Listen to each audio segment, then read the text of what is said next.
Your voice is an extremely important role in the meanings listeners to find in your speech. The four main characteristics of your voice are pitch, volume, rate, and quality.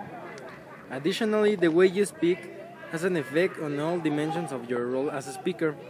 If you sound insecure, people might think you are not very competent.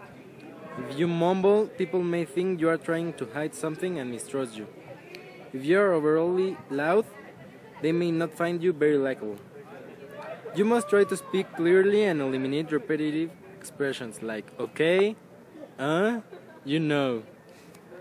The first step in learning to use your voice more effectively is to evaluate how you usually talk. Tape record yourself both speaking spontaneously and reading. Then listen to the tape and ask yourself the following questions. Does my voice convey the meaning I intend? Would I want to listen to my voice if I were the audience? Does my voice present at my best? Oral language is more spontaneous than written language. It's also more colorful and intense, and it's also more interactive. The characteristics of spoken language are is less formal, more personal, uses shorter, even fragmentary sentences, more repetitious, more examples and narratives, say important points, and emphasize the rhythm of the speech. Using language effectively. Rhetorical style is the unique way you choose and arrange words in a speech. We use a standard of 6 C's. The first one is clarity, colorful, concrete, correctness, concise, and culturally sensitive. Body language. Body language is a non-verbal message that begins before you open your mouth and follows your speech. It's important because it affects how your audience responds to what you say. It reinforces your verbal language. Try to make eye contact with all your audience. If you don't make eye contact, it will seem like you don't care about your listeners. The movements attract attention.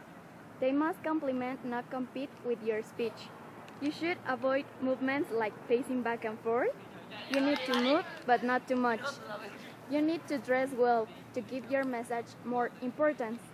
You should avoid mannerisms like licking the lips or scratching your nose, arm, or hand. Your posture is the position of the body. This gives evidence of your poise. Common speech anxieties remedies. Stage fright. Practice several times. Motivate yourself. Take deep breaths. Take a drink of water. Dealing with audience inattention. Use interesting material. Use a strong attention getter. Maintain eye contact and speak with enthusiasm. Dealing with wandering mind. Pay attention to your audience and your presentation. Clear your mind. Dealing with speaker's amnesia. Reread your matrix. Take all your materials with you on stage. Dealing with the foot in the mouth syndrome. Think before you speak. Pay attention to what you're saying. Avoid any sexual, racial, and political jokes. Apologize when making a mistake.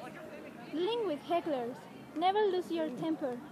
Deal with them firmly but politely. Use your stage space wisely. Presentation aids. These are the tools that increase comprehension and add variety. You can use maps, graphics, or images. There are also the presentation media, like handouts and flip charts.